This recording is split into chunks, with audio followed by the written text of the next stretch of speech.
శ్రీ గురుభ్యో నమ శ్రీమాత్రే నమ. సోషల్ పోస్ట్ డివోషనల్ ఛానల్ ప్రేక్షకులందరికీ నమస్కారం, అందరికీ స్వాగతం. ఎవరైనా మొదటగా ఈ ఛానల్ చూస్తున్నట్లయితే ప్లీజ్ సబ్స్క్రైబ్ చేసుకోండి, లైక్ చేయండి, షేర్ చేయండి. మీకు ఏదైనా సందేహం ఉంటే కామెంట్ బాక్స్లో పెట్టండి. అలాగే వీడియోని ఎక్కడా స్కిప్ చేయకండి, ఎందుకంటే ఇంపార్టెంట్ విషయం మధ్యలో రావచ్చు, 75% అయిపోయాక రావచ్చు, ఆఖరినైనా ఉండొచ్చు. స్కిప్ చేస్తే వెళ్ళిపోతే మీకు కంప్లీట్ సమాచారం మీకు తెలియదు. అలాగే పక్కనే ఉన్న గంట సింబల్ని టచ్ చేయండి, మర్చిపోవద్దు. ఎందుకంటే అప్లోడ్ అయ్యే ప్రతి వీడియో మీకు నోటిఫికేషన్ వస్తుంది. లేకపోతే రమాదేవి గారి వీడియోస్ రాలేదు, సోషల్ పోస్ట్ డివోషనల్ రాలేదు అనుకోకుండా మీరు అది టచ్ చేశారంటే మీకు ఏ రోజు వీడియో ఆ రోజు మీకు వచ్చేస్తుంది. మరి ఇప్పుడు ఏం చెప్పబోతున్నాను అంటే, భగవంతుని ధ్యానం ఏ సమయంలో చేయాలి? భగవంతుడు విశ్వమంతా అణువణువున తన ప్రభావము చేత అందరినీ ప్రభావితుల్ని చేస్తూ భగవంతుడు ఉన్నాడు. ప్రతి అణువున ఉన్నాడు. ఇక్కడ లేడు అక్కడ లేడు అనుకోకుండా ఉంటాడు. అది ఒకసారి ఒకళ్ళు నన్ను అడిగారు, రమాదేవి గారు బెడ్రూమ్లో దేవుడి గురించి మాట కానీ, దేవుడి యొక్క స్తోత్రాలు వినడం కానీ, జపం చేయటం కానీ చెయ్యవచ్చా? నేను ప్రతినిత్యం జపం చేస్తా, బెడ్రూమ్లోకి వెళ్ళగానే కూడా వస్తుంది, బాత్రూంలోకి వెళ్ళగానే కూడా వస్తుంది, అది మహాపాపం అంట కదా, మాకు తెలిసిన వాళ్ళు అన్నారు. అయ్యో ఇన్ని రోజులు నేను పాపం చేశానని చెప్పి భయపడుతూ నాకు ఫోన్ చేశారు. లేదండి, భగవంతుడు అన్ని ప్రదేశాల్లో అణువణువున ఉన్నాడు. నిత్య జపం చేసే వాళ్ళకి బాత్రూంలోకి పోయినా జపం ఆగదు, దానివల్ల తప్పేం లేదు. వాళ్ళ ప్రమేయం లేకుండా ఆ నామం జపం జరుగుతూ ఉంటుంది. ఆ భగవంతుడి యొక్క ఆలోచనలు వస్తాయి. అందులో తప్పు పాపం అంటూ ఏమీ లేదు. ప్రతి నిమిషము కూడా భగవన్నామ స్మరణ, భగవద్ ధ్యానం చేయవచ్చు. కాకపోతే మేము ఉద్యోగాలు చేస్తాం, లేకపోతే మహిళలైతే ఇంట్లో పనులు ఉంటాయి, లేకపోతే ఆడవాళ్ళు కూడా ఆర్థిక పరిస్థితుల రీత్యా ఉద్యోగాలకు వెళ్తూ ఉన్నారు, ఇవన్నీ ఉన్నాయమ్మా, మరి మేము ఎప్పుడంటే అప్పుడు జపం చేయలేము, ధ్యానం చేయలేము అనుకున్న వాళ్ళు మాత్రం ఒక సమయాన్ని, అంటే ఈ సమయం వాళ్ళకే కాదు ప్రతి ఒక్కళ్ళకు కూడా అది ప్రత్యేకమైనది, అతి శక్తివంతమైన సమయం, బ్రహ్మీకాల ముహూర్తం. సరే అండి, మేము 3 గంటలకు లేవలేము, ఇంట్లో పనంతా అయిపోయి పడుకునే వరకు 11 అవుతుంది, 3కు లేవలేమంటే కనీసం 4:30కి లేస్తే మీరు ఇల్లు శుభ్రం చేసుకొని మీరు శుచి అయ్యే వరకు 5:30 అవుతుంది. భగవంతుడి దగ్గర దీపారాధన చేసి ఒక్క 10 నిమిషాలు ధ్యానం చేయండి. సూర్యోదయం అయ్యేటప్పటికి ఏ ఇల్లు అయితే శుచి శుభ్రంగా ఉండి భగవంతుడి దగ్గర పూజ చేస్తారో, దీపారాధన చేస్తారో, ఆ ఇంట్లో ఎల్లప్పుడూ ఏ కష్టము రాదు, అష్టైశ్వర్యాలకు లోటు ఉండదు, ఆరోగ్యాలకి లోటు ఉండదు. వాళ్ళు చేసే ప్రతి పనిలోనూ విజయం ఉంటుంది. చురుగ్గా ఉంటారు, ముఖ్యంగా చురుగ్గా ఉంటారు.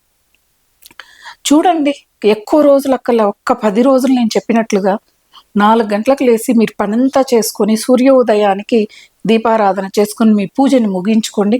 సూర్యుడు ఉదయిస్తున్నప్పటికి వెళ్ళి, స్వామి నా పూజ అయిపోయింది, తులసి బృందావనం దగ్గర అయిపోయింది, పూజా మందిరంలో అయిపోయింది అని ఒక్క నమస్కారం చేయండి. ఎంత సమయం మీకు మిగులుతుంది. ఇంకా తర్వాత ఉంటే రోజంతా 1 గంట 2 గంటలో పని, తర్వాత మీరు చక్కగా హ్యాపీగా ఆఫీస్కి వెళ్ళిపోవచ్చు, లేకపోతే వ్యాపారాలు చేసుకునే వాళ్ళు వ్యాపారాలు చేసుకోవచ్చు, లేకపోతే కొంతమందికి ఇంట్లో పనే చాలా ఉంటుంది, ఇంట్లో పెద్దవాళ్ళు ఉండటము, ఇంట్లో సంఖ్య ఎక్కువ ఉండటము, తన పనులన్నీ మహిళలే చాలామంది వాళ్ళ పనులు, ఇంటి పనులన్నీ చేసుకుంటారు, మగవాళ్ళకి వీలవ్వదు, అట్లా పనులన్నీ చేసుకోవచ్చు. లేదమ్మా తెల్లవారుజామున లేవలేము మేము అంటే, చాలామందికి నిద్ర అనేది సరిపోదు. ఒకటి, మహిళలకి మెనోపాస్ టైంలో అంటే తెల్లవారుజామున విపరీతంగా నిద్ర వస్తుంది, లేవలేరు. 6 గంటలకు లేవమంటే లేస్తారు, కానీ 4కో 5కో లేస్తామంటే అస్సలు కుదరదు. ఎందుకంటే ఆ సమయంలో ఆ శరీరంలో వచ్చే మార్పులు ఆ విధంగా ఉంటాయి, అంటానికి లేదు. మరి ఏ సమయంలో పూజ చేసి ధ్యానం చేసుకోవాలి అంటే, సాయం సంధ్యాకాలం, అది ప్రదోష కాలం అయితే ఇంకా శక్తివంతమైనది.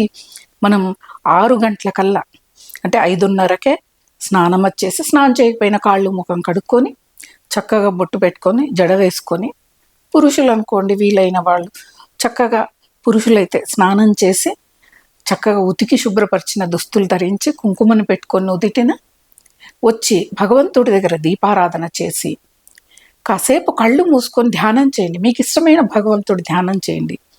గురు దీక్ష ఉంది అంటే ఆ మంత్రాన్ని ధ్యానం చేయండి. గురువు కొన్ని పద్ధతుల్ని చెప్తాడు ధ్యానం చేయటానికి. గురు మంత్రం, ప్రాణాయామం, కొంచెం సేపు జపం, కొన్ని ముద్రలలో జపం, ఆ తర్వాత ధ్యానం చెప్తారు. మా గురువు గారు మాకు చెప్పింది అది. అలా ధ్యానం చేయండి. మొదట కూర్చుంటూనే మనము ఎక్కువసేపు కూర్చోలేము కాబట్టి 5 నిమిషాలు, మరుసటి రోజుకి దాన్ని ఒక 2 నిమిషాలు పెంచుకుంటూ పొండి అరగంట వరకు కనీసం ధ్యానం చేయగలిగితే చాలా చాలా మంచిది. సూర్యోదయానికి పూర్వము, సూర్యాస్తమయం తర్వాత చేసే ధ్యానం అతి శక్తివంతమైనది. ఆ సమయంలో వాతావరణంలో అద్భుతమైన మార్పులు, అద్భుతమైన దైవ శక్తి మనకి అందించబడుతుంది. మన ఋషుల తపోబలాన్ని మొత్తము మనకు అందించే సమయం అది. మనం వాళ్ళని రీచ్ చేయగలుగుతాం, అంటే వాళ్ళని అందుకోగలుగుతాం ఆ సమయంలో ధ్యానం చేస్తే. ఎన్నో మార్పులు. చాలామంది అంటారు ధ్యానం చేస్తూ ఉంటే రకరకాల ఆలోచనలు వస్తున్నాయి రమాదేవి గారు అనేది. ఆలోచనలు రావు, మనం చేస్తే వస్తాయి. ఈ చిన్న తేడాని చూడండి. అవి రావటానికి ఏమన్నా చుట్టాలా, లేకపోతే ఫర్నిచరో, లే సామాన్లు కాదు కదా, మనం చేస్తే వస్తాయి. మనం చేయకుండా ఉండాలి అంటే ధ్యానం చేస్తున్నప్పుడు వచ్చాయనుకో, ఈ ఆలోచనలన్నీ వద్దు, నాకు శ్రీకృష్ణ పరమాత్మని, ఓం శ్రీకృష్ణ పరబ్రహ్మనే నమః, ఓం శ్రీకృష్ణ పరబ్రహ్మనే నమః ఈ మంత్రాన్ని జపిస్తూ శ్రీకృష్ణుడి యొక్క అవతారము, ఆయన యొక్క లీలలు, ఆయన భగవద్గీతలో శ్లోకాలు ఇవన్నీ గుర్తుకు తెచ్చుకుంటూ మీరు ధ్యానం చేయండి. ఇలా చేస్తూ పోతే కొన్ని రోజులకు శ్రీకృష్ణ భగవానుడు, ఏ దేవుడైతే ఆ దేవుడు, మీకు ఎవరు ఏ దేవుడు ఇష్టమైతే ఆ దేవుడు జపం చేస్తారో ఆ భగవంతుడు మిమ్మల్ని ఒక మెట్టు ఎక్కిస్తాడు. భగవంతుడు తన వైపుకి నడిపించుకుంటాడు. మనం ఒక అడుగు వేయాలి కానీ ఆయన 100 అడుగులు వచ్చి మనల్ని ఆయన దగ్గరికి లాక్కుంటాడు. కాబట్టి ధ్యానం చేయటానికి సరైన సమయం ఇది. చాలామంది ఈ ఉదయము సాయంత్రము చేస్తూ పగలు కూడా ఖాళీ సమయాల్లో కూడా ధ్యానం చేస్తూ ఉంటారు. చాలా మంచిది అది. ఏ ఇంటి నిత్య దీపారాధన ధ్యానం చేయబడుతుందో ఆ ఇంట్లో పాజిటివ్ వైబ్స్ ఉంటాయి. ఆ ఇంటికి ఎవరు వచ్చినా తొందరగా తిరిగి వెళ్ళరు. అంటే ఆ పాజిటివ్ వైబ్స్ వాళ్ళని కూర్చోబెడతాయి కట్టి. ప్రశాంతంగా ఉంది వీళ్ళ ఇంట్లో, కాసేపు కూర్చుందాం అనేలాగా ఉంటుంది. ధ్యానం చేసేవాళ్ళు మన దగ్గరికి వచ్చినా కూడా ఆ వైబ్రేషన్స్ అనేవి మనకి ప్రశాంతతని ఇస్తాయి. మనలో ఉన్న దుష్టగుణాలు తొలగిపోవటానికి ఇవన్నీ కూడా కారణమవుతాయి. కాబట్టి ధ్యానం ఏ సమయంలో చేయాలి, ఎలా చేయాలి, ఇవన్నీ కూడా తెలుసుకున్నారు కదా. మరి ధ్యానం చేసి ఆ భగవంతుని మీరు అందరూ పట్టుకోవాలని కోరుకుంటూ స్వస్తి.